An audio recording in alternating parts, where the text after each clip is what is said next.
I want to spend a couple minutes in this video talking about chlorine and an Intex pool. This is the 10-foot wide by 30-inch tall Prism model. And when I first bought this pool, I knew that because it had a filter and a pump and the water was going to hopefully stay in here all summer, that you had to treat it so that bacteria doesn't grow. But that was really about the extent of my knowledge, and I don't claim to be an expert, and I would say if it overwhelms you, there are pool stores probably nearby where you live where you can take in water samples and you can have them test the different chemical levels in your water, and they'll help you buy the right product. But I started by watching a bunch of YouTube videos. A lot of people were using the 3-inch floater puck models, and my initial thought was, hey, I don't want a big floater in the pool since the pool's small enough already. If I can get away with a 1-inch floater for 1-inch chlorine pucks, maybe that would be better.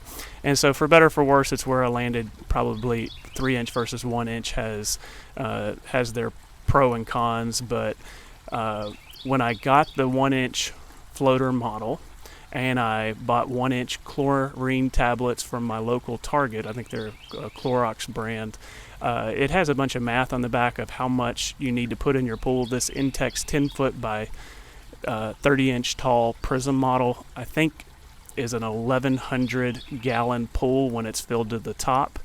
And when I went through the math on the chlorine puck chart, it said that I needed really one 1-inch chlorine tablet. And so when I first got the pool, I put a 1-inch chlorine tablet in there, and I used my water test strips, which I'll show in another video.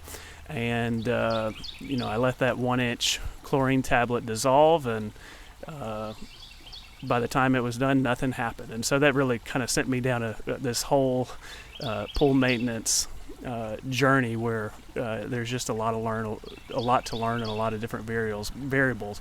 But I've kind of landed kind of back on the having 2 or 3 different 1-inch chlorine tablets in there.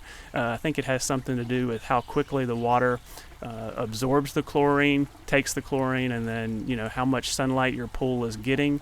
It can actually burn up the chlorine, and I guess just how dirty or clean your pool is already, that it's doing its job. And so I started with the 1-inch tablet. It didn't register on my water test strips. That led me down a road where I started looking at my water stabilizer levels, had to get some cyanuric acid, which we'll talk about later. And eventually chlorine started holding, and I've kind of landed at having 2 or 3 1-inch pucks in there at a time, and as they start dissolving, I add another one. And so I'm going through more chlorine faster than I expected, but my water test strips seem to show that it's at an appropriate level. So again, this is the 1-inch chlorine puck floater model. I think it is an inexact science. I do encourage people to visit their local pool store to verify their chemical levels if they're getting started. But for me, having a few different 1-inch chlorine pucks in there has, at really any given time, has been a good strategy and really kept my water pretty clean.